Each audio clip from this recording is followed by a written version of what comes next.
You are now in tuned to my 39th game scored for the 1984 season. This is DVP reporting on Thursday, September the 27th.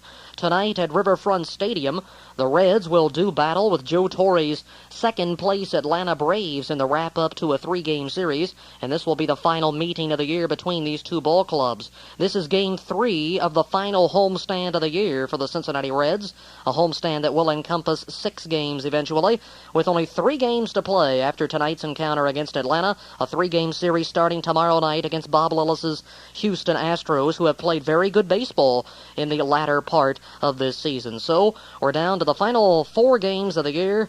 This will be game 159 coming up tonight and my 39th scored, and just 1 series remaining, as the Reds will close out at Riverfront on Sunday with a Fan Appreciation Day afternoon contest against the Houston Astros, and it's the first time the Reds have finished out a season at home, well, since 1981. Each of the last 2 years, the Reds have finished on the road, and ironically, against the club that they'll close against this season, the Houston Astros. They finished each of those seasons at the Astrodome. This series, I should say, is all even up at 1 game apiece going into this rubber match, third and final game, Game 18 of the 18-game seasonal series against a ball club that we have not fared well against the last 2 or 3 seasons.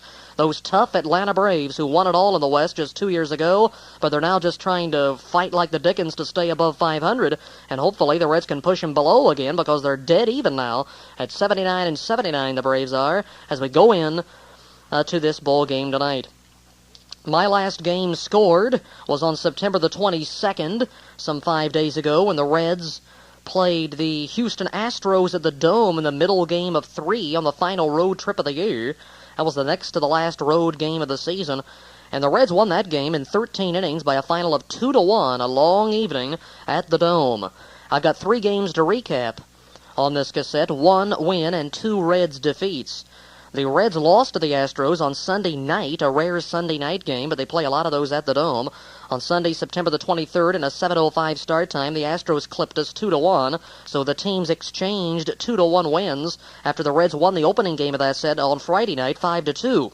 So the Reds took 2 out of 3 in that series, therefore they won 3 of the 5 on the final road trip, and that means, now, the Reds had a plus 500 record on each of their final 2 road excursions, and that's not too bad at all, as they had a record of 7 wins and 5 losses in the final 12 road games. And interestingly, and I think a very good statistic, is that the Reds did not lose a single series on the final 2 road trips, all against the Western Division, 1 out on the West Coast against such teams as the Dodgers, the Giants, and the Padres.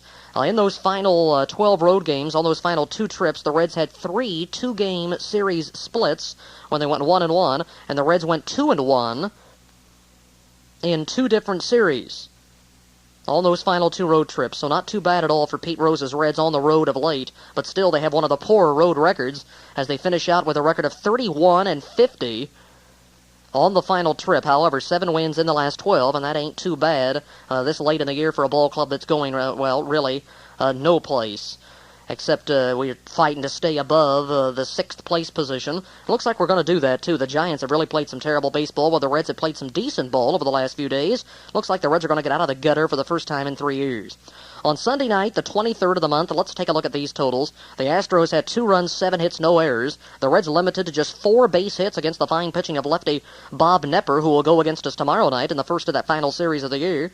A run, 4 hits, no errors for Cincinnati. The Reds left 4 on. The Astros stranded a total of 6 base runners. Bob Knepper gets his 15th win as he matches Joe Niekro in the win column. So there's 30 wins between those 2 starting pitchers, Niekro and Knepper. They've lost a total of 21. Knepper 15-10 as he gets a complete game 4 hitter, allows just 2 walks, and he struck out 8. He got him out in a hurry, too, only a 1 hour and 58-minute game. That's the second game in the last few days to go under 2 hours. Just 5 days prior to that, in a business day special that closed out the last homestand for the Reds against the Padres, they played in a minute under 2 hours, and ironically, Joe Price is on the losing end of both of those rapidly played contests. By the way, those are the 2 shortest games played by the Reds this season, the 1:58 representing the quickest time the Reds have gotten out of there this season. So Knepper working quickly. So was Joe Price. He had some pretty good stuff, but once again loses. He's 7-13 now. He went 7 strong innings, allowed 2 runs, 6 hits, a walk, and 6 Ks. And the Astros got a run in the 6th and a run in the 7th. It was a 1-0 Reds lead through 5 on a Nicky Saski home run. That was a mammoth shot by Nick, way back in the seats in left field. His first home run in a month and 9 days. His first since the 14th of August, when he hit an upper deck shot at St. Louis's Busch Stadium. So finally he gets into double figures with his first RBI in a few weeks as well, his 10th homer of the year for his 45th ribby in the 2nd inning to net the Reds a lead that they held up until the time the Astros tied it in the 6th, and they had a home run to tie it. Billy Doran, Cincinnati native, he had his 4th of the year off Price, and another homer won it. Now this is a rarity, a game when there's only 3 runs, and all of them are on solo homers. I don't think that's happened at the Dome this season, a game where all the runs are the result of home runs, and normally in the Dome you don't see any homers in an entire series, let alone 3 in one game to account for all of the runs. And normally triples, doubles abound in that place. But 3 players hit him out. Terry Poole, a game-winning shot off of Price in the 7th inning. His 8th homer of the year and his 10th game-winning RBI. He's having another fairly decent season. So Poole's game winner wins it for him 2-1 as they come from behind to beat the Reds in that final game of the series. The Reds were trying for a sweep, and that would be the first time the Reds had swept an opponent since taking 3 in a row in actually a scheduled 4-game series in which the final game was rained out at Chicago in late May. So it's been a long time since we swept an opponent in a 3-game set or even a 2-game series. There was a crowd of 10,379 on hand at the Astrodome. Total attendance was 13,333. Knepper beats Joe Price in a battle of a couple of good left-handers there, although Knepper obviously having a much better year than is Joe. Bob's really rebounded nicely over the last couple of seasons. And Knepper, remember, a year or 2 back, was really having his troubles. I think he almost lost 20 the one season, and Joe Price, exactly the opposite from last season. He had a very good year, 2.88 ERA, 10 wins and 16 decisions, but ever since that left shoulder problem cropped up last July, he really hasn't been the same, and a flu bug bit him this year. He, I guess, never really did recover from that, and now he's 7-13 with a high ERA of over 4. That's probably his last start of the season. He made it a fairly decent one, but still, he takes the loss. Tony Perez, by the way, as a footnote on that game on Sunday, had another pinch hit. That's his 4th, or make that his 5th consecutive pinch hit. He's now 11 for 36, a plus 300 average as a pinch hitter, as he came up with a pinch hit single, batting for Price in that game, and that would be in the top of the 8th inning.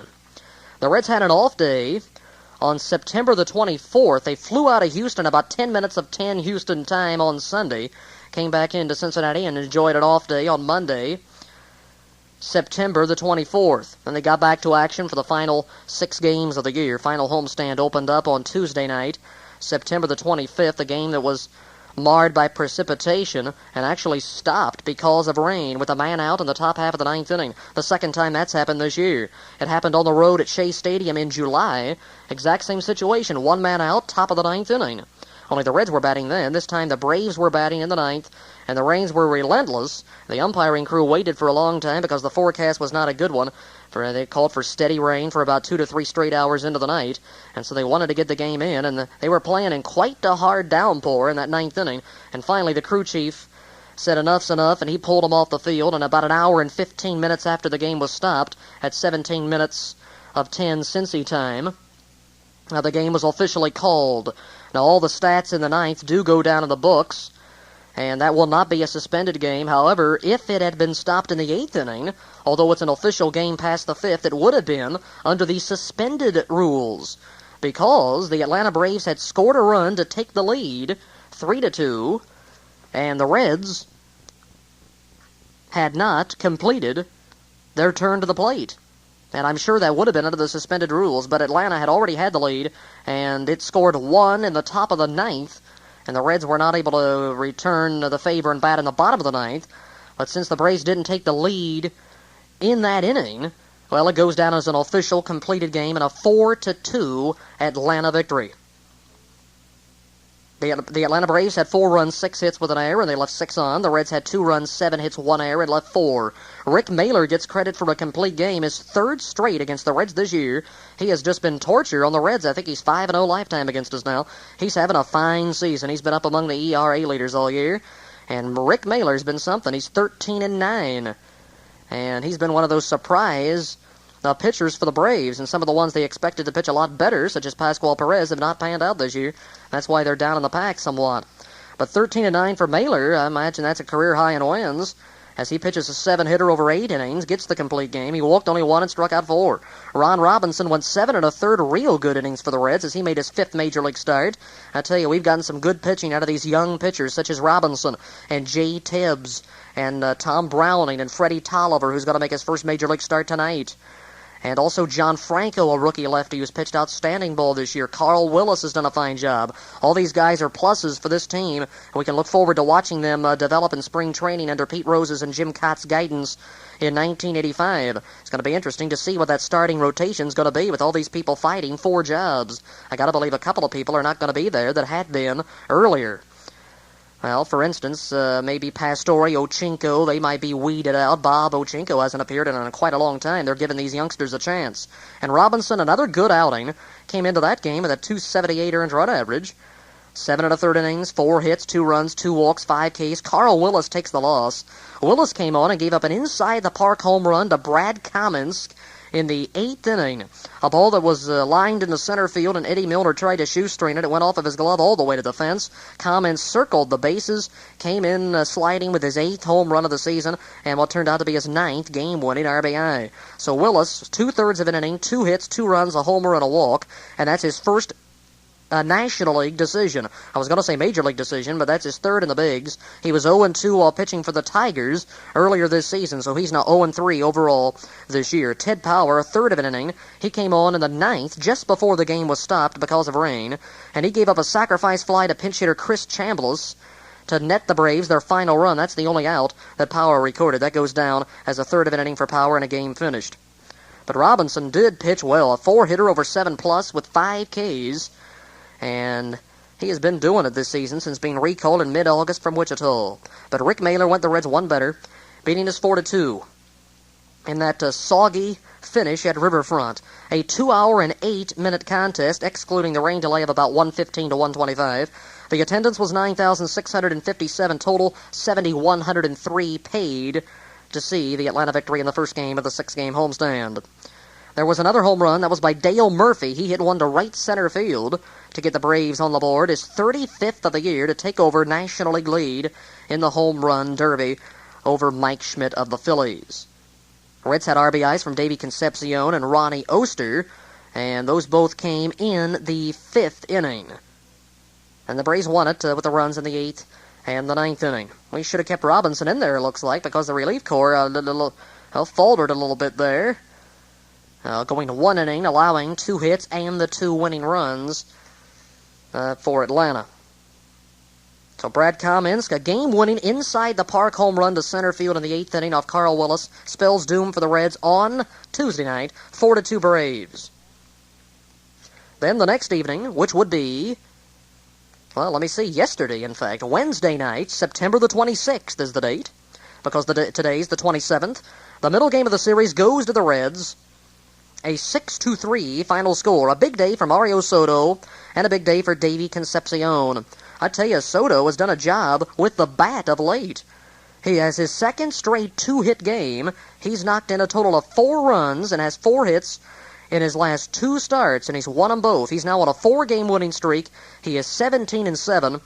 And last night he pitched 7 strong innings. He took himself out of the game so he can be more rested for that start on Sunday, because he's coming back on the 4th day to pitch on Sunday in the season's wrap-up, trying to set a new personal high for himself in victories. He matches his career high in wins set last season of 17 by pitching a 6-hitter over 7 innings, allowed 3 runs, walked 3, and struck out 6, and the old home run bug bit him again. He allowed 2 homers, one of them on the first pitch of the game, as rookie Milt Thompson hit one off the foul screen down the right field line, his 2nd of the season, and Bruce Benedict hit his 1st ever against the Reds and his 4th of the season, a line drive to left field. But in the long run, that didn't hurt him, because the Reds came up with 6, scoring a couple in the second, 1 in the third, 2 more in the fifth, 1 more in the sixth inning, and Soto was in on that run production with 2 hits and RBI is 9th of the year. That's the most RBIs by a Reds pitcher that I can remember in the last few years. Dave Concepcion also contributed. A big day for the veteran infielder. He was 2 for 4, and he knocked in 3 runs, so he's knocked in 4 in the series, has 55 on the year. Wayne Krenchicki had a couple of runs batted in, no homers for the Reds in the game, but Chicky came up with 2 more ribbies. He's been doing an outstanding job at third. He was 2 for 4 in the game. Dave Parker, 3 for 5, scored twice. Unfortunately, didn't knock in any runs, as his chances now are growing a little bit dimmer of getting to that 100 RBI plateau before year's end. But his average continues to rise. Hopefully he'll get it up to 290 before the season is out. Another 3-hit day for Dave to extend his hitting streak to 6 straight games. So an overall good day at the park to even up the series last night, and a cool, very cool evening at Riverfront Stadium down into the low 50s it was last night. The Reds, 6 runs, 16 hits, no errors, and 12 men left on. That's the second highest total of hits the Reds have had this season. In one game, they had 17 earlier against the Padres, and in 3 or 4 or 5 different games, they've had this many, 16. And for the third time, they've had a relatively low amount of runs to go along with all those hits. They had 15 singles and 1 double by Concepcion last night. 3-7-0-7, the line score for Atlanta. So Soto, 17-7, and I tell you, he's had a much worse year this season than last when you look at his ERA and his strikeouts and his innings and his shutout total. He has not got a shutout yet. But, man, the winning percentage is much, much better. Consider at season's end last year, he had the same amount of wins that he does now, but 6 more losses. So that's in essence like going 0-6 the rest of this year, and that'd equal last season when he had that 270 earned run average. So he must be getting more run production or something this year, because he has over a 340 earned run average, but his winning percentage is way up there in the league rankings. It's 17-7. And he's 10 over 500 now. Good job by Soto. And then Ted Power came on for 2 innings of 1-hit shutout ball. He walked 1 and struck out 3 after Soto pitched a 6-hitter for 7, 3 walks and 6 Ks. And Power gets his club-leading 11th save of the year. And that is his, let me see here, that's his, I think his 6th save in his last 9 games, something like that. Yes, 6 saves in his last 9 appearances. He's also tacked in a win in that period, as he continues to pitch outstanding ball out of the Reds bullpen. That's the most saves by a Reds pitcher, 11, since Tommy Hume had 17 2 years ago. Pascual Perez took the loss for Atlanta. He was beaten around for 13 hits and 5 2/3. He allowed 6 runs, 4 walks, and struck out 3, as he goes to 13-8. Tony Brizolara, 1/3 of an inning, struck out a batter, and Jeff Dedman, 2 innings, 3 hits, no runs. It was a 2-hour and 31-minute game last night, and a crowd of 7,371 turned out to see the Reds' 6-3 victory. The paid crowd was 7,030. Concepcion knocks in 3, Soto knocks in a run, pitches the club to another victory, and that is win number 67 for the Cincinnati Reds here in 1984. That's behind last year's pace, but still, we're better off in the standings, up from 6th to 5th this season. Wayne Krenchicki, by the way, gets the game-winning RBI last night, as Wayne drove in a run with the single. And let me see when that would have been. Reds had a 2-1 lead, and it was 2-2, and then it was 3-2 Reds. So that's an RBI for Krenchicki in a scoring 3rd inning. That's his 5th run batted in of the game-winning variety this season. That ties him with Tony Perez, by the way, for 2nd on the team in the game-winners department, behind Dave Parker's whopping total of 12, which is the most by a Red since 1981, when Concepcion led the league with 14 and Foster right on his heels with the total of 13. So Parker having a super season. Hopefully he can continue that, maybe go on a surge here the final few days of the year and get to that 100 RBI total, a figure which no Red has reached since George Foster back in 1978 when he led the league with 1-2-0. So 1 win and 2 losses in these last 3 games. There you are, updated on the Reds scene since my last game scored, which was a win, and the Reds have played very well in my game scored of late. Let's keep it going tonight. Wrap up of 3 at Riverfront against the Atlanta Braves coming up on September the 27th, so stay tuned.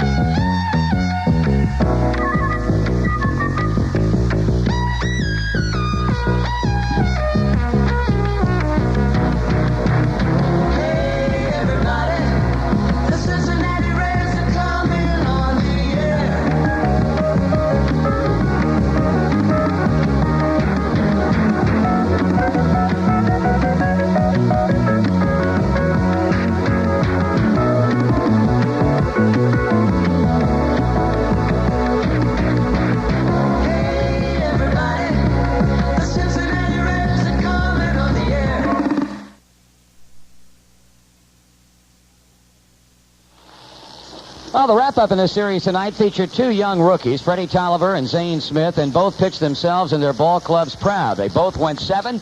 They both allowed 5 hits and a run. They both left with the score tied at 1-1. Cincinnati got a run in the first inning when Gary Reedus led off with a triple to center, and Pete Rose followed with a base on balls. 1 out later, Cesar Cedeno hit a slow ground ball to second. All the Braves could get out of it was a force play, and that brought Reedus home to make it 1-0 Cincinnati.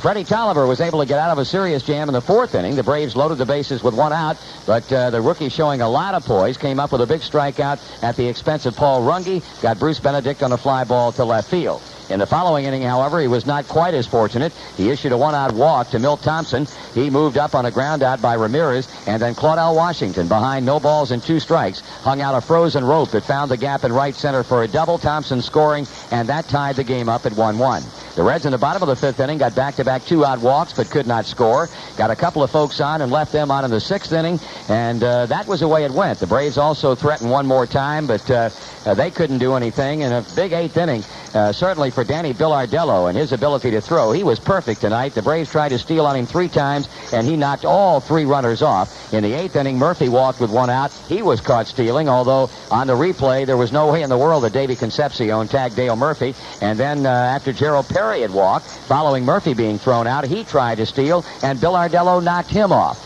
It was Johnny Franco who came out of the 8th inning after Tolliver was lifted for a pinch hitter. He went the last 3 innings, giving the Braves nothing on a couple of hits. And Gene Garber took over in the 8th inning after the left-hander Smith went 7. He retired the Reds in order in the 8th, knocked them off in order again in the 9th inning, and got the first batter out in the 10th. But Tom Foley was sent up to bat for Franco. He grounded one over the mound and behind second base. Runge was able to field, but his throw did not have a whole lot on it and got over there on a hop to the first baseman Perry, and Foley beat it out for an infield single. Then it was Garber against Parker, a couple of veterans. Garber went 3-2 on Dave. Foley was running, and here's what happened. Garber again sets. Foley goes. The pitch swung on, and that's bounced over Chambliss' head. A fair ball. So Foley on his way to third. He makes the turn. He's on his way, and the Reds win it 2-1. Well, Dave Parker bouncing one off the glove of Chris Chambliss, and right now, Chambliss is arguing with John Kibler along with Gene Garber, and Chambliss was in foul territory, but it's where the ball crosses the bag as to what counts, and we can't tell you. Torrey out talking with John Kibler, but it's going to stand. The Reds win it by a score of 2-1. Chris still talking with John Kibler, but it will stand, as we say. That's the way it finished up. An air of controversy at the end, and the ball did tip off the end of Chambliss' glove, and after that, the bounce was in foul territory, but there was no hesitation at all on the part of Kibler or first base umpire Lanny Harris that the ball was fair, and Dave Parker comes up with a big 10th inning base hit to give his ball club a 2-1 win. The Reds had 2 runs, 7 hits with 9 stranded. The Braves with a run on 7 hits, 2 errors, and they left 8. John Franco 6-2 with a win. Gene Garber goes 3-6 with the defeat. The Reds remain home, meeting Houston's ball club beginning tomorrow night. 7:35 night game to kick off the weekend series, and then day games 2:15 on both Saturday and Sunday. On college night to open it up, it's going to be Jeff Russell for Cincinnati and Bob Knepper for the Astronomicals. And we'll be on the air with the pregame shows on most of these same stations beginning, as usual, at 7:05. Once again, the final score tonight in a game that took 2 hours and 46 minutes to play before a crowd of 5,835. In 10, the Reds 2 and the Braves 1. Well, thank you very much, Marty Brenneman, for your report from Riverfront Stadium. That was indeed Marty Brenneman, and he was up there with Joe Nuxall tonight. As usual, the team has been together now for 11 years on Reds Radio, and I've had an opportunity over these last 5 or 6 years to put down some highlights on cassette tape, and a lot of them are just great highlights, and we had another one tonight. You heard it, called by Joe Nuxall in the 10th inning, a big bouncing double by Dave Parker.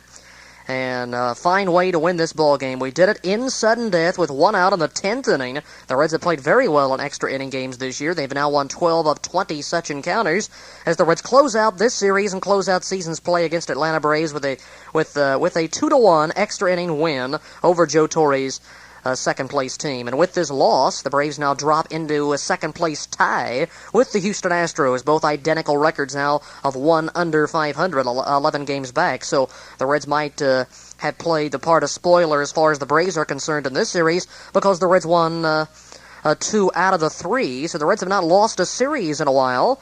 As I mentioned earlier, they had won 1 of 2 at Atlanta last week, then took 2 of 3 at Houston, and now win this series. So the Reds have made a habit out of winning some series here in September. In fact, they've got a very good September percentage. 13 wins in 24 games, and that's well over 500. As compared to last month, the Reds were 8 under, 11 and 19 in the month of August. So we played some pretty good ball down the stretch run under the managerial reins of Pete Rose. Reds now have a record of 17 wins and 21 losses with Rose managing the team, as opposed to 51 and 70, a much worse percentage, under the departed Vern Rapp, who was replaced in mid-August by good old number 14, who tonight managed for the 38th time as a Major League player manager.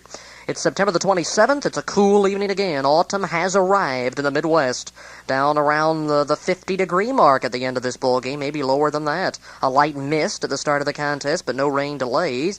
Of course, they had the rain-shortened game on Tuesday, resulting in a 4-2 Braves win, and that's really too bad, the elements there, because Reds might have had a chance to come up and win it with one more trip to the plate that they did not get in the ninth, but that's the way it goes. That's the way the rules state.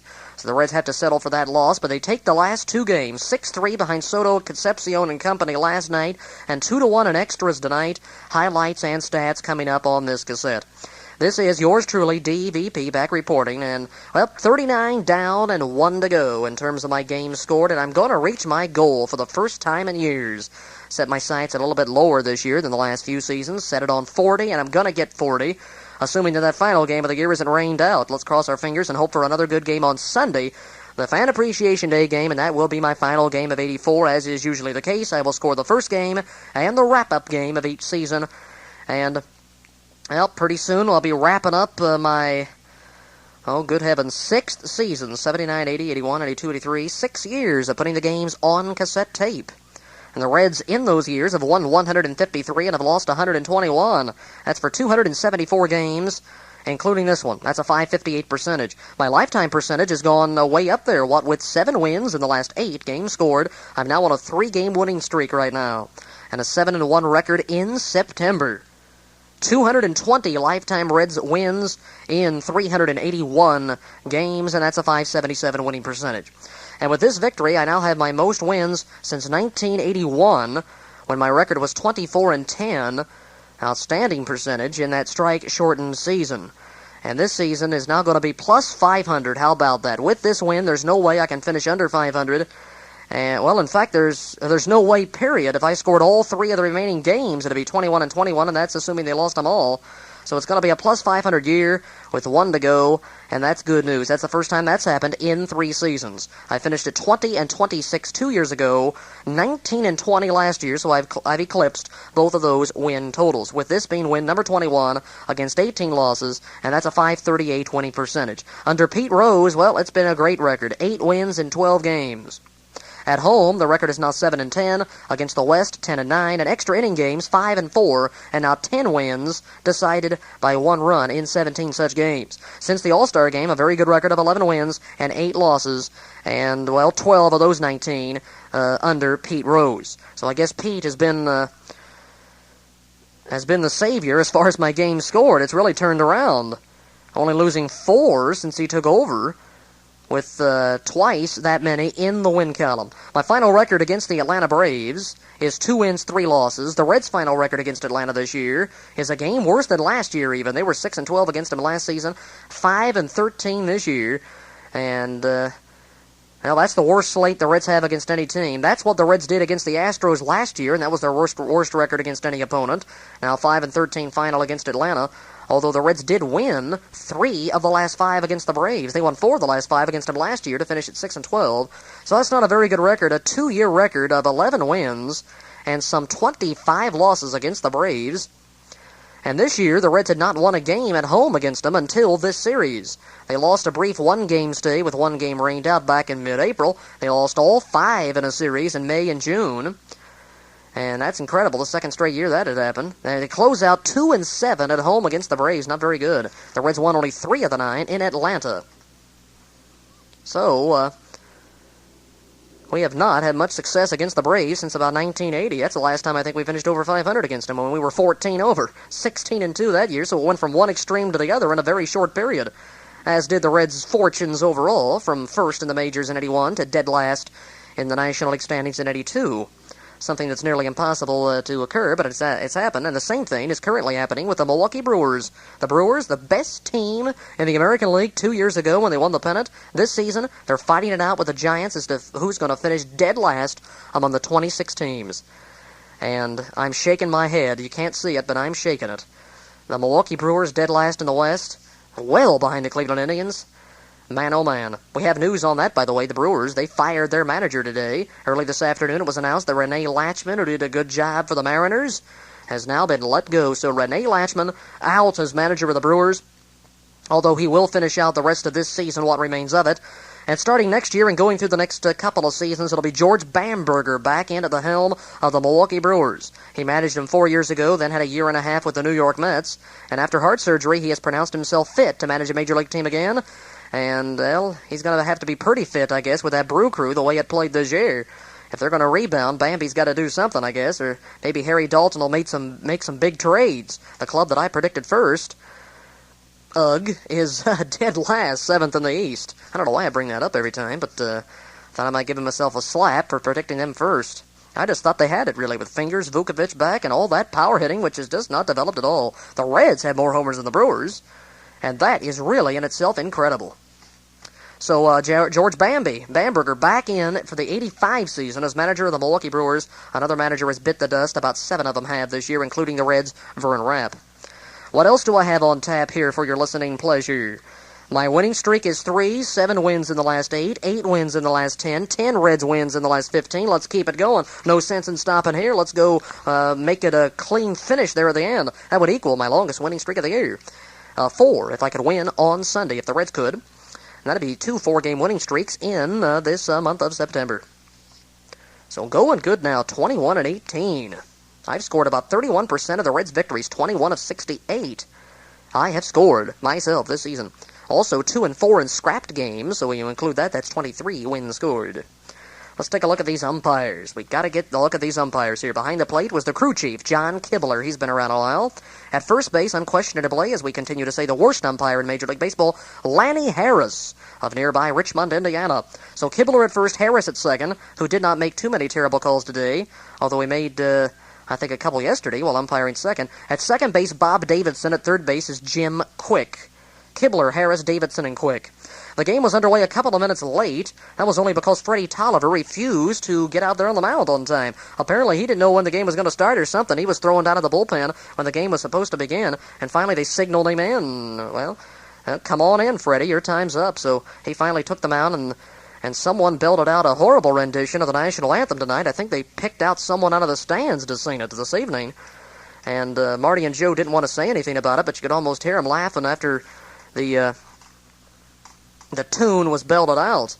I think they do that on occasion. They'll pick a vendor or something out of the stands and tell him, here, give him the mic and here, sing the national anthem for us. Or maybe it's some kind of a contest among the stadium employees. I think they have something like that brewing at Riverfront this season. A lot of different things happening this year with Bob Halsam back for his first full year since 1977 as general manager of the team. Of course, you've got the fireworks that you might have heard crack over Joe Nuxall's call of the Dave Parker hit in the 10th inning.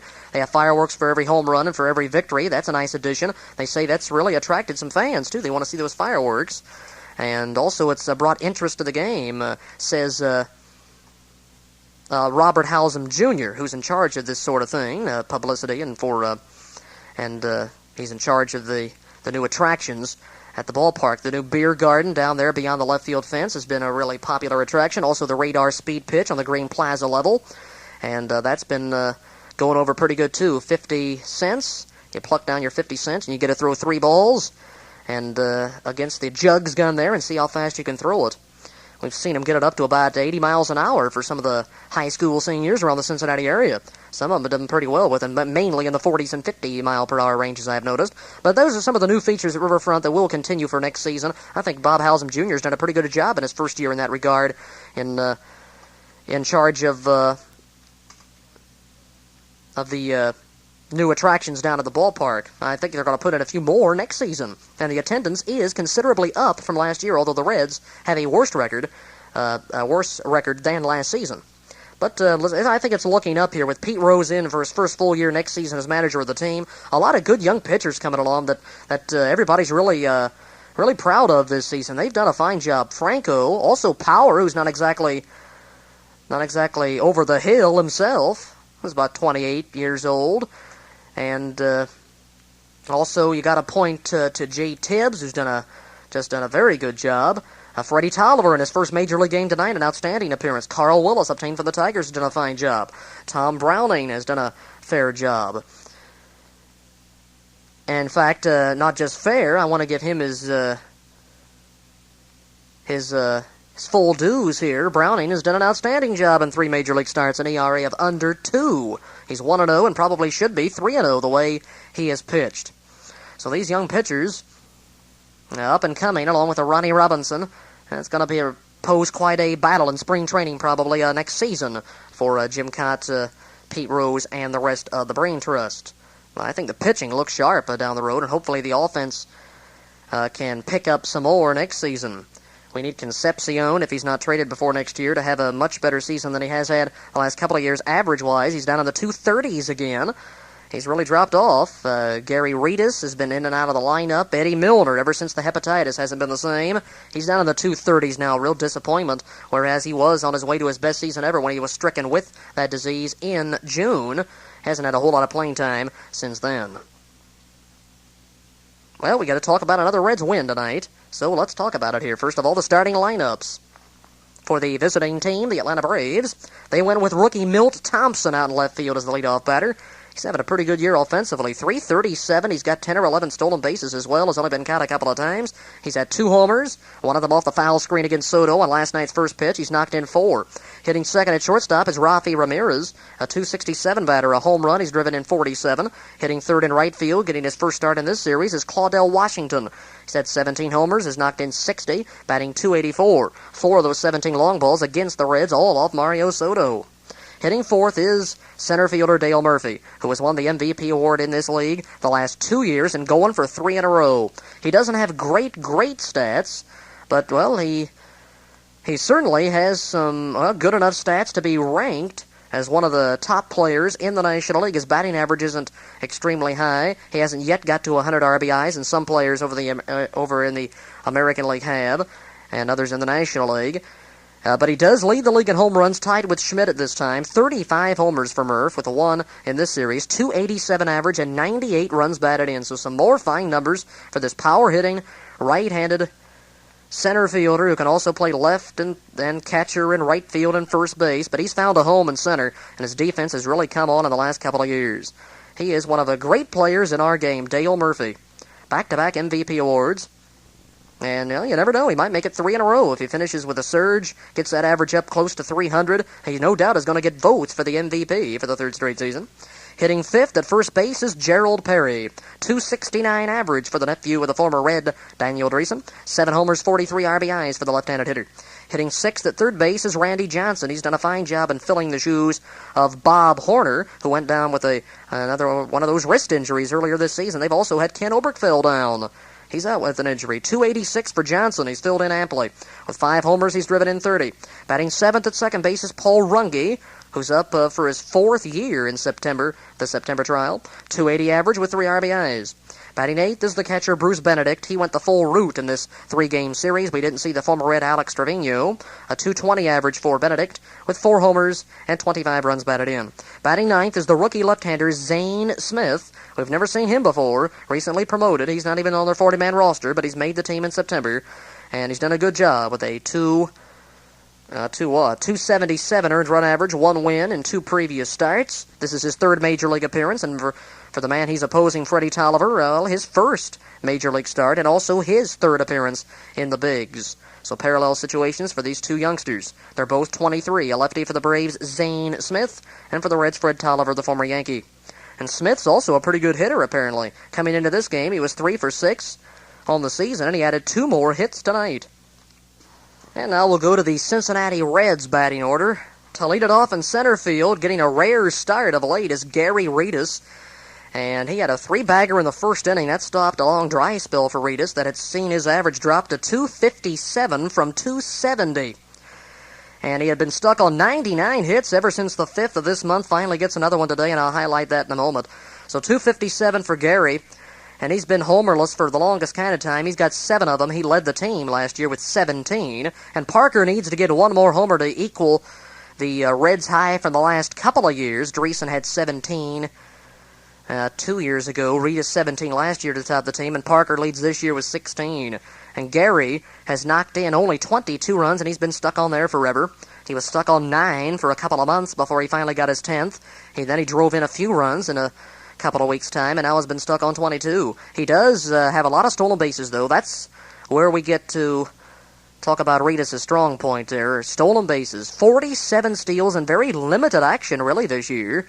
That's a new career high for him and a new team high for the Reds since 1980 when Dave Collins led with 79, 2 off the club record. Redus has only been thrown out 11 times. He leads the team by some 26 steals over the number 2 people, Milner and Concepcion.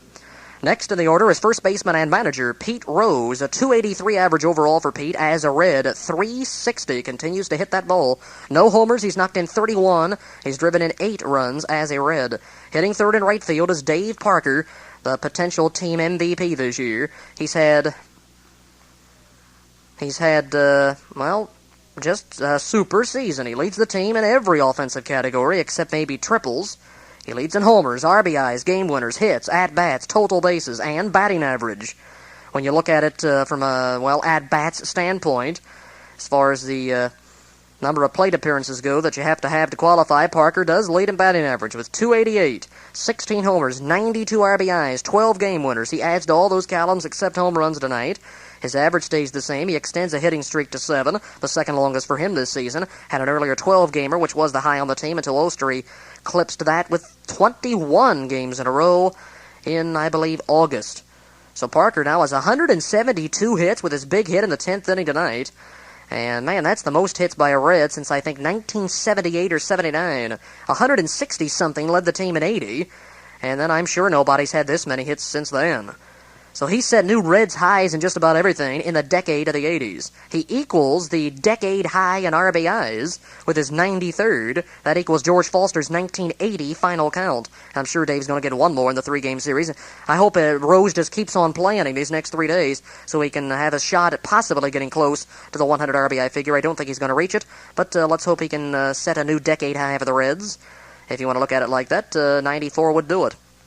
So Parker, one more year to go on that contract, and I hope he can just exactly do next year what he did this season. We'll settle for that.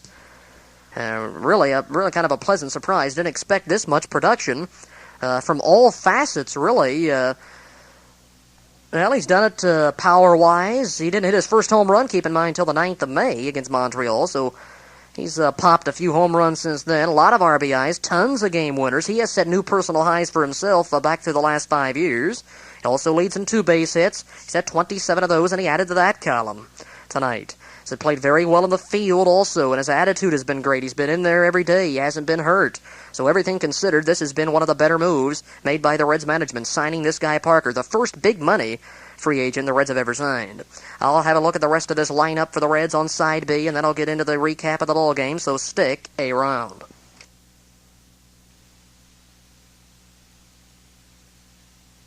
Welcome back to my next to last game broadcast for this 1984 season. It was another Reds win tonight, my 7th scored in the last 8 and 3rd in a row. It took 10 innings to do it. My 3rd extra inning game scored in the last 4 games. And, well, the 2nd straight time the Reds have won a 2-1 ball game in extras that I have scored. The last one that I did was a 2-1 Reds win in extras last weekend at Houston. And this one, well, the same. 2-1 in 10 on the Dave Parker game winner. as the Reds win it and take this series, and they're now 2-1 on this final homestand of the year. Reds play Houston tomorrow, the next day, and the next day, and that'll be it as far as this season is concerned. Then we'll look ahead to March of 1985 when the Reds open up the grapefruit schedule down at Tampa. The Reds will be at Tampa once again next year, thank goodness. Looked like for a while they'd be moved out of there. Maybe a professional baseball team or a major league team going in there or sooner than they thought, and they thought that Al Lopez might have to be flattened. But, well, that's not going to come about, at least for another year or two. So the Reds will be back at Tampa training, as they have been for many, many years, once again next season. And, well, before we get to next year, we have to finish off this season. Reds hoping to sweep the Astros. They almost did it last weekend. Let's hope we can do it this weekend at our home ballpark. Finishing off this Reds lineup, I looked at the top third, finished off there with Dave Parker. A lot of good things to say about Dave. The 6'5", 220-pound right fielder. Maybe he'll be moved into first base some next year. A lot of people think so. Well, it wouldn't be a bad move with all those good young outfielders we've got. He hasn't played any first base, I don't think, since 1977 or something. A 288 average for Dave. Next is Cesar Cedeno. He's having a pretty good year, coming into this game with a 3-game hitting streak, a 273 batting average, 10 home runs, and 45 RBIs. And Cesar looking for that 100th hit. He couldn't get it today, trying to stretch a hitting streak to 4. Hitting fifth at shortstop is Dave Concepcion, a 239 average for Davey. And well, let's see, what else do we got on him? He's second on the team in RBIs with 55, and he has hit 4 home runs this season. Next, batting sixth, the catcher, Dan Bellardello. This might be his first start since coming back up from Wichita. Of course, he started this season as the Reds' regular catcher, but a 222 average in midseason had him ticketed for Wichita. He got the call up in September, earlier this month, from the AAA team, and he's hitting right what he was when he went down, because he's right now hitting 222 overall. That's where he was when he was sent down. He's had 38 base hits, 2 homers, 10 RBIs. No homers, no RBIs since returning. Batting seventh at second base is Ron Oster, having a pretty good second half. At about a 295 average since the All-Star game. He was hitting only 202 at the break. He's batting 243 for the season right now. He's hit safely in 41 of his last 51 games. He's hit in 80% of his games over the last 51. That's pretty good consistency there. He's had 4 home runs, make that 3 homers. He has driven in 37. Batting eighth is the third baseman, a rookie, Wade Rowden. The Reds got him from the White Sox a couple of years ago in that Jim Kern deal. And Kern, by the way, has now surfaced with those last-place Milwaukee Brewers over in the American League. He was released earlier this season with arm problems by the Chicago White Sox, and then picked up by El Paso AA team for Milwaukee. He's now been purchased by the Brewers from that AA affiliate, I noticed. So Kern now back in the majors with those sad Brewers. And Rowden came in that deal from the Sox, and he now plays, well, he's playing third base tonight. He's played shortstop and has also pinch run in 2 earlier games with the Reds this season. So this is his first major league game at the hot corner. He had 1 hit today to raise his average from 250, as he was 1 for 4. No runs batted in yet for the rookie right-handed hitter. Wade Rowden, his first ever major league call-up. And he's followed by another youngster getting his first call-up in the majors this month, Freddie Lee Tolliver.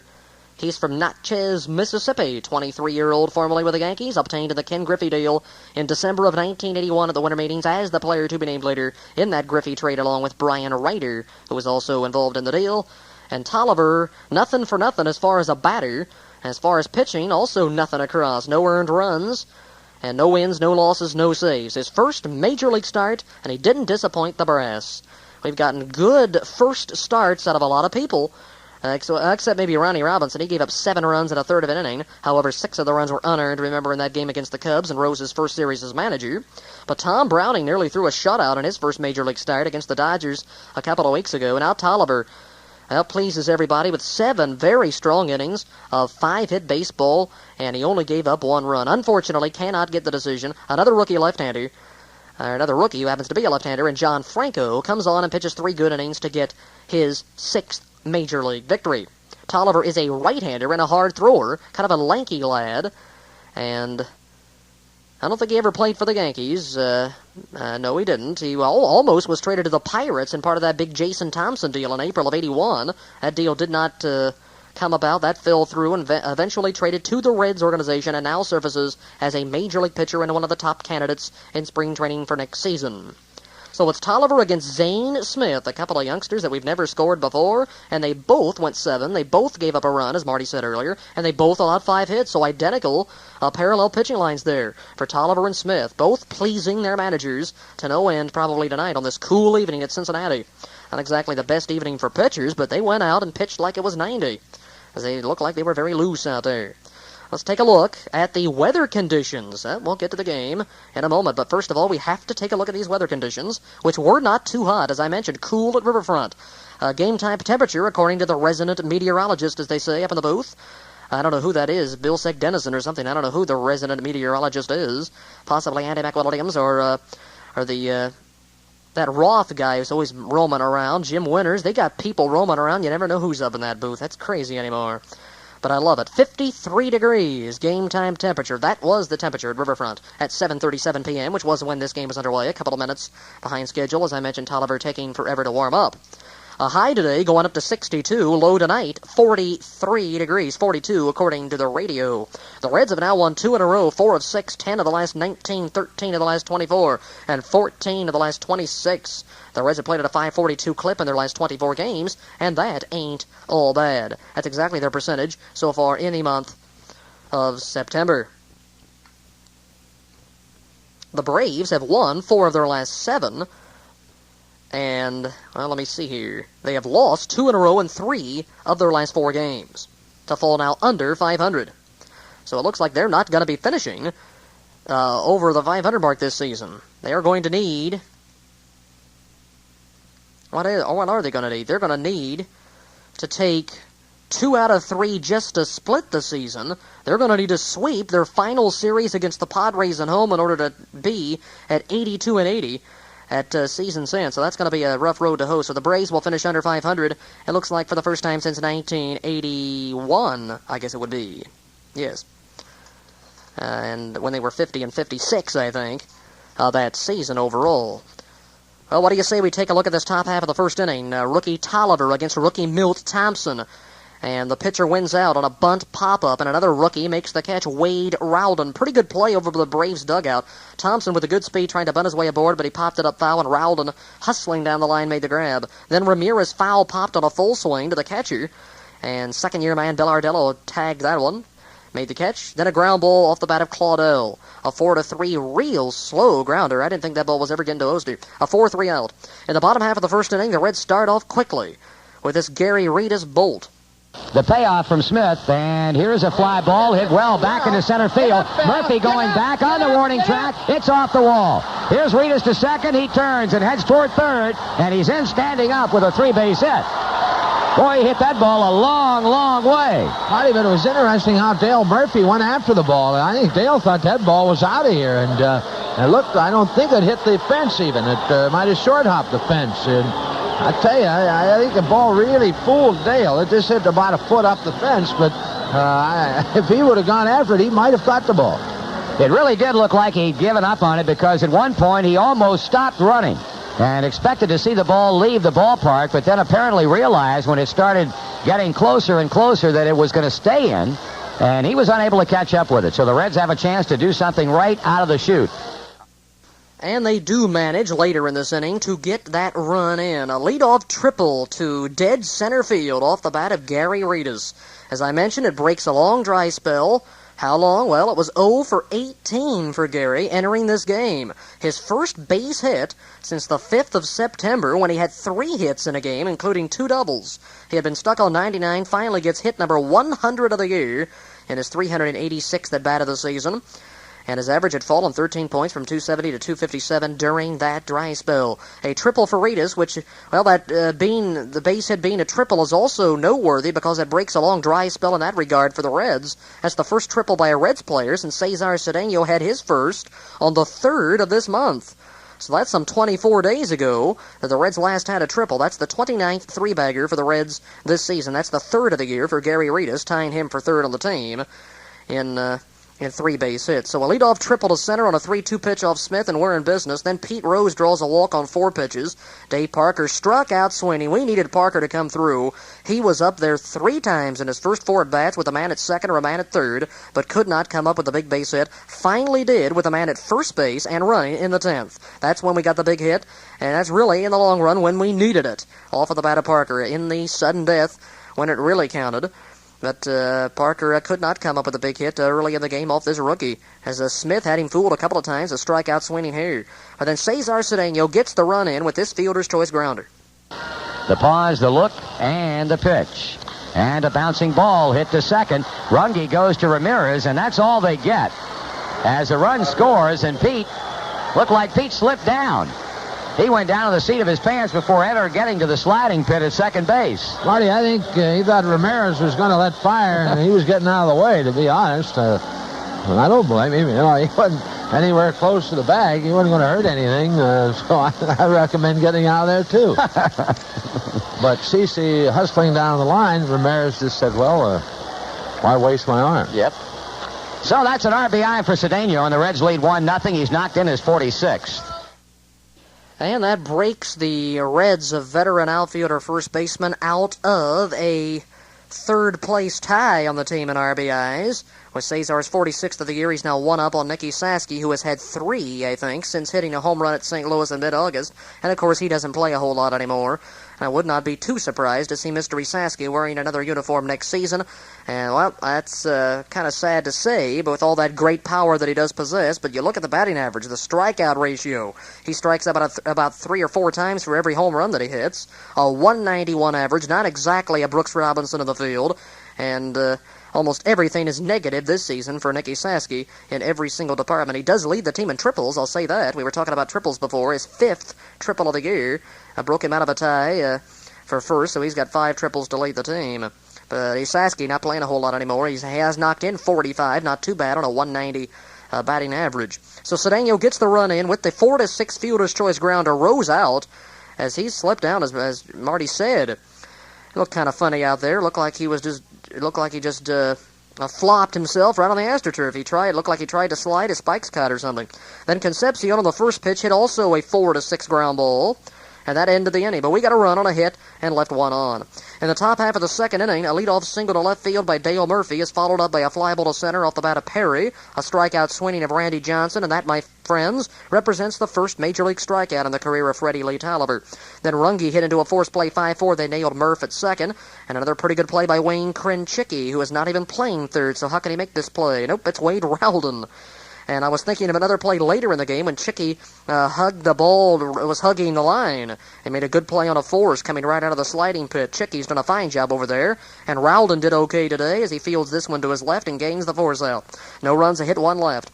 The Reds had an opportunity again against Smith in the bottom of the second inning. After Bellardello looked at strike 3 on a 3-2 pitch, Oster had a single into right center field. And if I recollect correctly, that was a hot smash. That was a skimmer on the AstroTurf that came up and almost bit Paul Runge's head off, it looked like, as it ate him up alive and rolled out into right center field. They gave O the base hit. And then Wade Rowden on the first pitch comes up with his second Major League hit, a ground ball single into center. So first and second, 1 out for Tolliver. This is Tolliver's first Major League plate appearance. He doesn't yet have an at-bat as he puts down a good sacrifice. I think he had 2 strikes on him, too. This is a 1-4 sacrifice, and he went flying down that line. Tolliver did, trying to beat out the bunt. He went way down beyond the Reds' bullpen and had to come back. Must have had to delay the game for him to get back into the dugout because he went loping across that base. Looks like he might have some speed, and he kind of reminds you of Milner in his build, so he might have some speed on him if he ever gets on base sometime in the future. Then Gary Reedus hit a fly ball to left field. Thompson made the catch, and we wasted a second and third 2-out opportunity. No runs, 2 hits. We leave a couple. Top half of the third inning, we trek to here with 1 out in this inning. Zane Smith comes up with yet another hit. Already his 4th hit and just 7 times up, a single into center. That was a bouncing ball that went over the head of Tolliver as he leaped for it, couldn't get it. And that was after Benedict took strike 3. With 1 out, 1 on, Thompson hit a fly ball into deep left center field. A nice running catch by Gary Reedus out there. That's 2 down. Then Ramirez hit a pop-up to second base. No runs, 1 hit, and 1 man left on. In the bottom of the third, the Reds still leading 1-0. The Reds are out in order against Zane, Rose a strikeout swinging on a 3-2 pitch. Then Parker went down swinging again, so Smith had Dave's number, 2 Ks.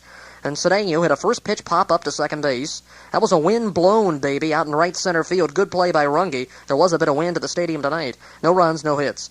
In the top of the 4th inning, Mr. Tolliver works out of his first jam as a starting pitcher. This is his second game against Atlanta. He had given up a run to the Braves, although unearned it was, in his last appearance some 7 days ago. Let an unearned run. And I believe it was unearned because of a passed ball in that game, because the Reds have not made many errors of late. I don't think there was an error in that game. But in the 4th, well, he works out of this jam nicely. A base hit off of Claudell Washington's bat into right field. Then a base on balls to Dale Murphy on a full count. So first and second for Perry. He hits a ground ball to first. Rose took it to the bag. It looked to me like he might have been able to get a force on Murph, but he did not try that. So they had him at second and third, 1 out for Johnson, who drew a 4-pitch walk. Bases loaded, 1 out, and they don't score. So tip of the hat to Tolliver as he gets Runge on a strikeout. He went down swinging. And Benedict hit a fly ball to left field. No problem for Cesar. No runs, 1 hit, no errors, 3 left on. They've left 5 through 4 innings, and we lead after 3.5, 1-0. In the latter stages of inning number 4, the Reds are out, not really in order, but only 3 men are sent up officially here. Rowden, only 3 men are sent up. Rowden doesn't come to the plate because Oster's thrown out of the bases after he singles into left field for his second straight safety. Smith strikes out the first 2 batters and makes it 4 Ks in the last 5 batters as he got Concepcion and Bilardello both on checked swing strikeouts. They both went too far on the Smith curveballs. He had a pretty good off-speed delivery. Then Oster singles into left field down the line, and I knew he was in trouble as soon as Milt Thompson got over there in a hurry and fielded that thing. Thompson not known for the great glove work late this season as he committed 2 two-base errors in an earlier game against us. But he shows a pretty good arm here as he nails Oster at second easily, and that goes left field to second base. No runs, 1 hit in that inning. In the top of the 5th inning, Atlanta ties it up. This is the first earned run ever given up by Mr. Tolliver, the second allowed to the Braves this season. And it came with 2 men out on an 0-2 pitch, too. And Marty pointed that out. And you always point that out when it's on an 0-2 pitch, as if it's something to go to jail for or something. But, it is a big mistake. But a rookie learning the game of baseball and up facing major league hitters, you're going to make your mistakes. And Tolliver hasn't made too many so far in 3 appearances. But on an 0-2 pitch with a runner at second base and 2 down, Washington got one in his groove, and he grooved it. And that was into the right center field alley for a 2-base hit, his 21st of the year, netting him his 61st run batted in, and the game is tied 1 apiece. Washington feasts off Reds pitching, 3 for 5 in this game, and 2 for 3 at this point in the 5th inning. Smith hit a ground ball to first base. Thompson walked on a 3-2 pitch. Ramirez moved him up with a ground ball to first, and then Thompson scored on the double by Washington. Murphy then struck out swinging, a big K for Tolliver, as he nailed Murphy on an off-speed pitch, had him tied in knots. 1 run, 1 hit, 1 left on. It's tied going to the bottom of the 5th, and the Reds had back-to-back 2-out walks off of Smith after Rowden and Tolliver both hit fly balls to shallow right center cut by Murphy. Reedus walked, as did Rose for the second time. That was on a 3-2 pitch. He just missed with that one. Ball 4. Then Dave Parker, another chance to knock in number 93. He pops one up in shallow left, caught by Ramirez. So we waste that. No runs, no hits, 2 left. In the top of the 6th, off Tolliver, a leadoff walk to Jerry Perry. And then Johnson hit a line drive softly to second base. Actually, that wasn't too softly. That was a bubbled around the ankles. And Oster trying to get the double play at first failed from his knees. Runge hit a foul pop to first on the first pitch. And then with Benedict at the plate, Perry was nailed stealing. The first of 3 that Bilardello throws out of the game. And the first of 2 times Perry's nailed. As he's caught stealing here 2-4. No runs, no hits, nobody's left on. In the bottom of the 6th, still tied 1-1 in this good rookie pitcher's battle, Cesar Cedeno leads off, and he reaches on an error with the shortstop, as Ramirez let a ball go right between his legs and into left field. That's definitely an E6, but that error is quickly washed away as Cedeno was caught stealing. He's nabbed for only the 3rd time this year on a close play at second, 2-6. Concepcion then comes up with a 2-base hit into the right field corner, so the caught stealing's a big one there, otherwise the Reds could have won this game in regulation. A double for Concepcion, that represents his 24th of the year. And then Bilardello hit a fly ball to deep center. Concepcion moved to third after that catch. Oster walked. So we had him at first and third for Rowden, a chance for his first big league RBI, but he struck out swinging on a pitch that was way low. No runs, 1 hit, 1 error, and we left 2 on. So it's still tied going to the 7th inning, the final inning for Mr. Tolliver. On the first pitch, Benedict hit a fly ball to center, and then Zane Smith bounced one through the right side for his 2nd hit of the game, and already his 5th hit of the season. Then Thompson, a fly ball into center field, 2 down for Ramirez, and Raphael hit a ground ball. Fielder's choice, 6-4, that's all. No runs, 1 hit, 1 left. Now in the bottom of the 7th inning, in the quickly moving game, Tony Perez bats for Tolliver. He walks on a 3-2 pitch, and he continues to get on base every time as a pinch hitter. Can you believe that in the month of September, he has not been retired while pinch hitting? That's an amazing streak. And going back into late August, he has been on base now 8 consecutive times as a pinch hitter, with 5 hits, including a big game-winning home run against the Pirates September 1st. Has also got 4 RBIs and a couple of game winners in there, and also 3 bases on balls, one of which is intentional. He's now 11 for 36 with 4 walks, 8 RBIs and a homer, and a .306 average as a pinch hitter. Very good pinch hit marks for Perez after he started out not too hot. He was hitting something like 194 when he started this 5-for-5 streak. The Reds are now 8 for the last 20 as pinch hitters. That's 400, raising the average still to a very low 188 at 400 in the last few weeks.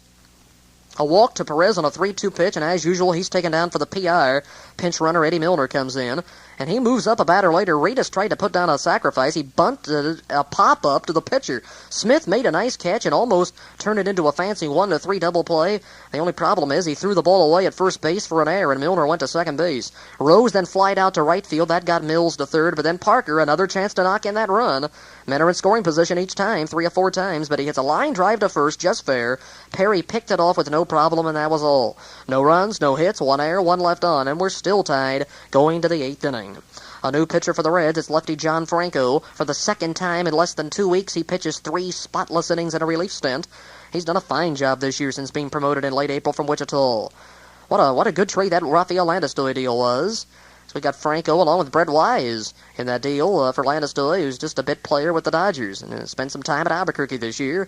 And we've gotten a lot of good out of this lefty Franco, who has really taken the place of Billy Shear as the Reds' #1 left-handed relief pitcher.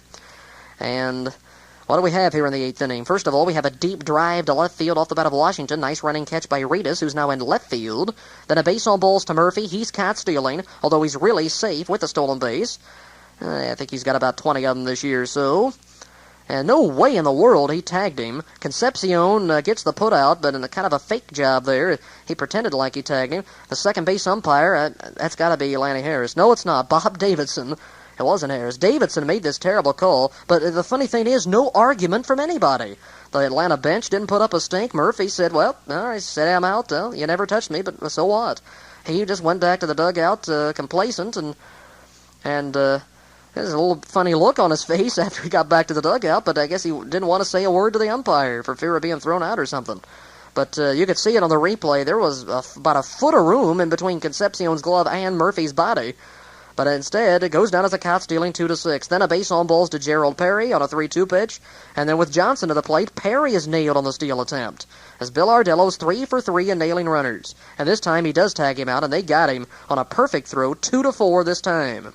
So a lot of people caught stealing today. No runs, no hits, and nobody left on. So Franco walked 2, but nobody's left on base. That's what the good arm of Bill Ardello did today. He didn't do anything offensively, but with his arm he might have saved the game.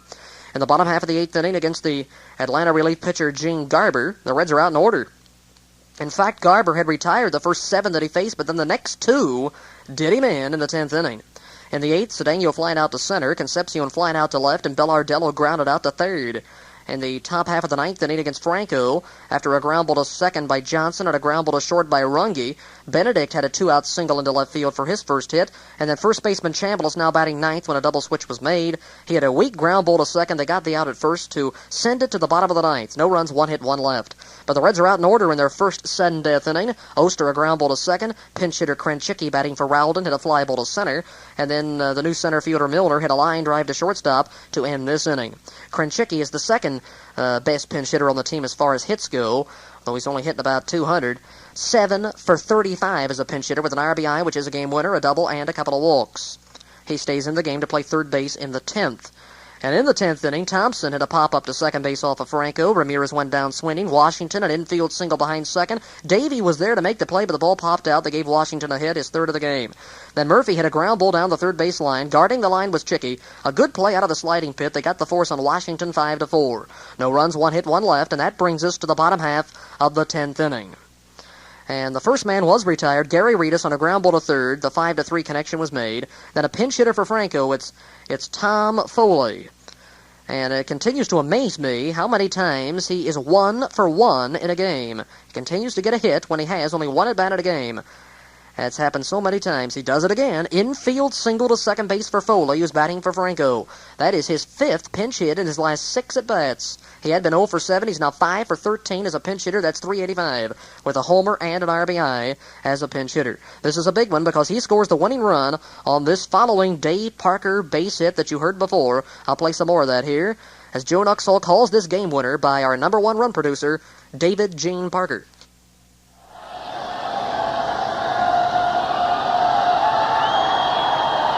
Harber again sets. Foley goes. The pitch swung on, and that's bounced over Chambliss's head. A fair ball. Foley on his way to third. He makes a turn. He's on his way, and the Reds win it 2-1.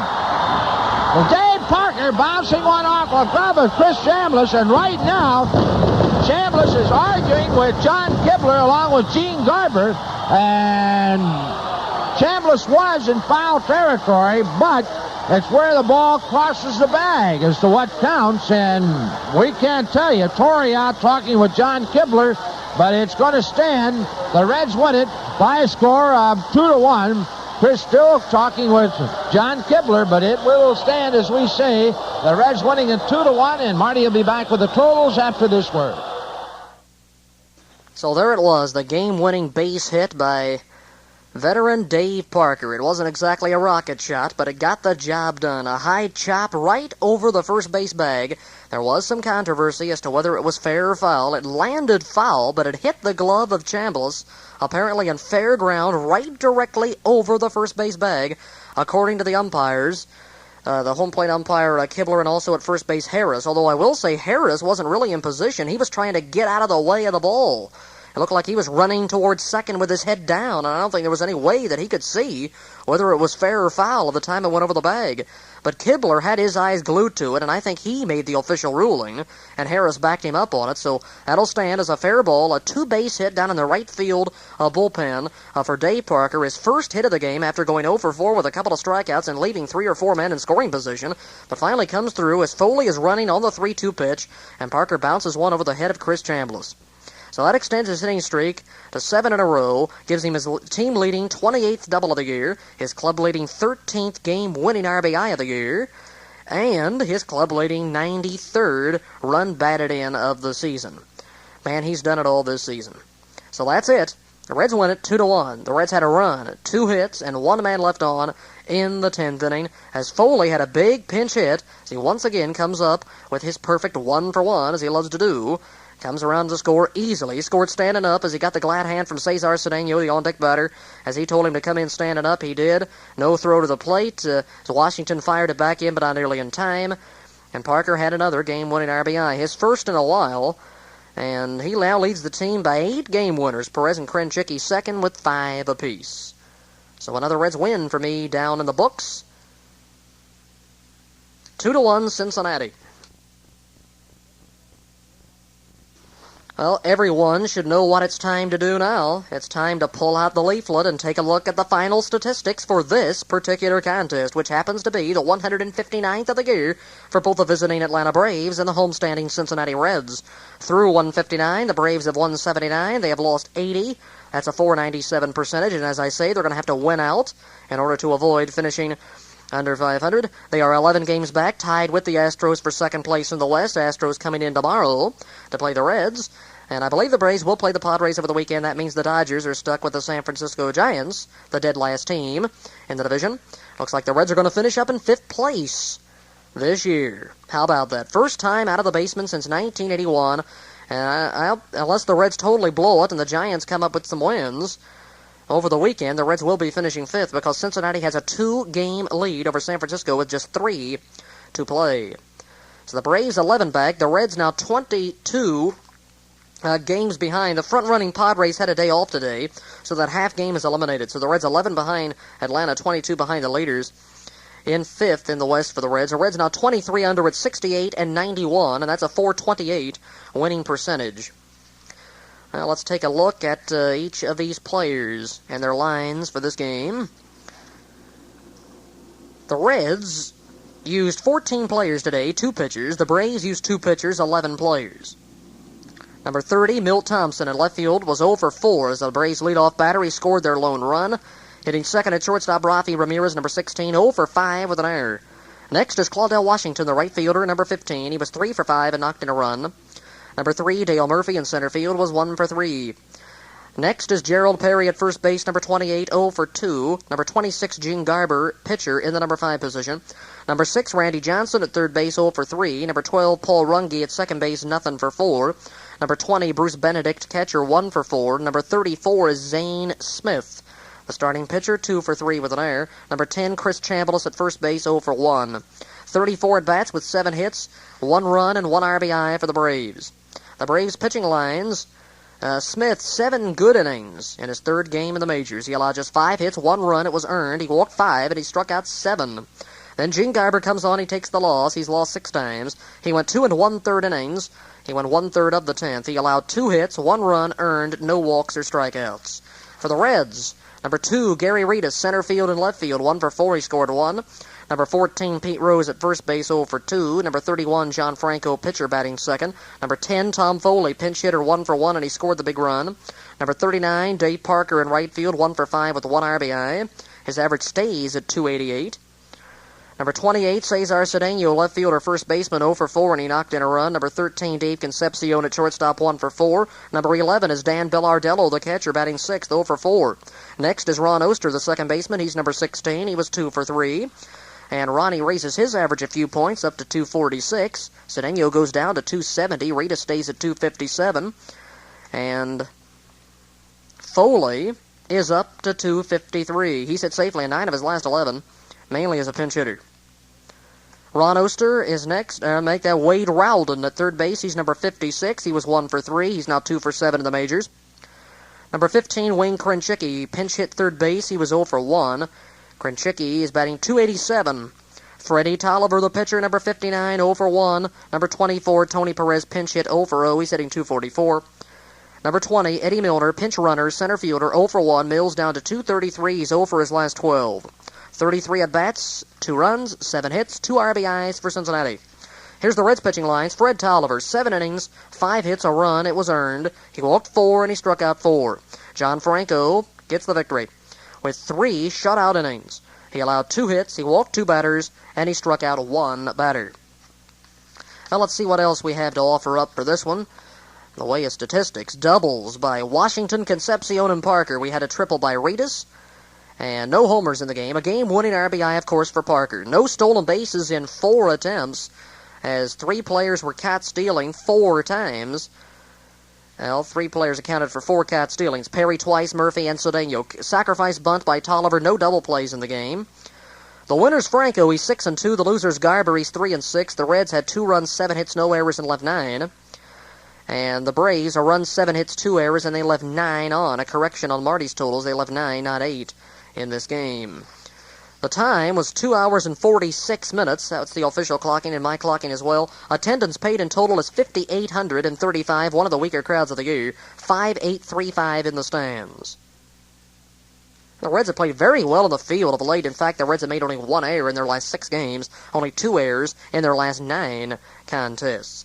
Reds have now had 105 home runs, and team batting average, which is right now at .244, .356 team slugging percentage. Team earned run average has fallen down to .418. That's the lowest it's been in a while, because they had a team ERA of 2.87 on the last 5-game road trip. They only hit .233 on that trip, though, but won 3 of the 5 games. And club pitching on that trip showed 16 runs allowed in 47 innings, only 22 walks, with 3 saves. 31 strikeouts, only 4 homers allowed. The Reds hit 5 themselves, had 10 doubles, and slugging average of .372 on that last successful road trip to Atlanta and to San Diego. The Reds have had 68 wins, 23 complete games, 6 shutouts, 25 saves, 484 pitching appearances among 20 different pitchers. That's a ton of folks marching to the mound. The Reds are now 12-8 in extras, 26-24 in games decided by a single run, 2-1 on this homestand, 37-41 on the at home this season. And let's see, 29-43 since the All-Star game. They finished out 18-30 on natural grass this season. The Reds have still been outscored 734 to 613, and Reds averaging 3.9 runs per game this season. Some seasonal pitching lines for these folks that pitched in this one. Zane Smith, he's made 3 starts. 23-year-old lefty, has no complete games. Has allowed 1 homer. He's 1-0 with a .225 earned run average. In 20 innings, he's allowed 16 hits, 7 runs. He has walked 13 and has struck out 16, and this was his first ever appearance against Cincinnati. As for Gene Garber, the loser, he's 3-6 now with 10 saves. He's got a very good ERA, 3.07, and 61 appearances in relief. He has allowed 101 hits, 45 runs, 24 walks. That's a low ratio. He has struck out 55. He has pitched 105 and 2/3 innings. And 2 of his last 3 games, I think, are against Cincinnati. He had a 2-game set at Atlanta last week, which was a split. For the Reds, Freddie Tolliver. Well, he hasn't done too shabby for 3 games, 1 start. No record and an 0.90 ERA, 10 innings, 7 hits, 2 runs, 1 earned, no homers. He's walked 7, and he has struck out 4. As for Johnny Franco, he's having a good year, lowered his ERA 10 points again. He's 6-2 with 4 saves and a .261 earned run average. He has marched to the mound 54 times, tied for second on the team. He has not made any starts. He's been part of 1 shutout in relief, and he's allowed only 3 home runs. And one of the homer victims, how do I want to say that? One of the men who hit a home run off of him is in the ballpark in this series, Randy Johnson. The first homer that he ever allowed was to him back in June at Riverfront. He's only given up 2 since then.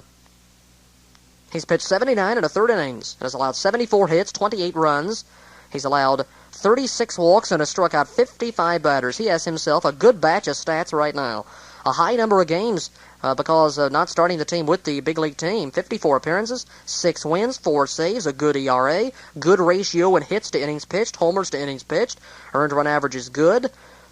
And, well, just everything good for this young lefty from Brooklyn, New York, John Franco. As for Tolliver against the Atlanta Braves, 2 of his 3 appearances are against that team. September 20th, he pitched in relief at Atlanta, had a no decision and a 9-3 Braves victory. 2 innings, 2 hits, and an unearned run. He walked 2. So overall against the Braves for 2 games, 9 innings, 2 runs, 7 hits, 6 walks, and 4 strikeouts, and a 1 earned run average. Tolliver's from Mississippi, born February 3rd, 1961, and he is 23 at this time. Bright future for him ahead. The Reds have stolen 156 bases, and that is 2 more than they stole last year, the highest amount of stolen bases for the Reds in the last 6 or 7 seasons. As we've got 3 players over 20. And we've got 5 players. 1, 2, 3, 4, 5. We got 6 players in double digits in stolen bases as we head into the final weekend of the season. So there you have it. Statistical wrap-up right here as we close the book on my 39th Reds cast here for 1984. And another successful effort. 7th time in the last 8.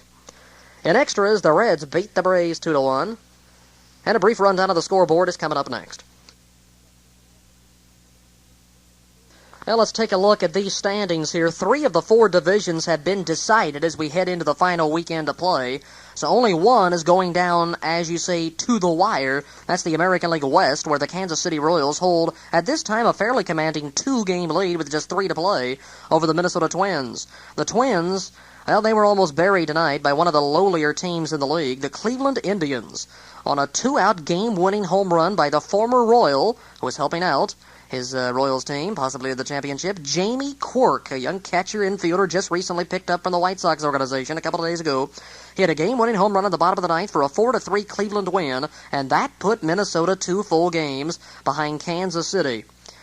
And, well, let's see, KC, looks like it was off today. The Indians beat the Twins 4-3, the Red Sox over Baltimore 4-3, the Yankees nipped Detroit 2-1, and Texas defeated California 2-1, and Chicago at Seattle was a late game, so all those are 1-run decisions. So Kansas City 83-76, they've really played well of late under Dick Howser, 2 games ahead of Minnesota, and 4 games ahead of the now eliminated California Angels. Goodbye, Johnny McNamara. Then Oakland, Chicago, Seattle, and Texas. It might be goodbye, Mac, as far as the Angels manager's job. Looks like he might be going elsewhere. A little bit of conflict there, possibly in the front office, so McNamara might have managed his last season with the Angels.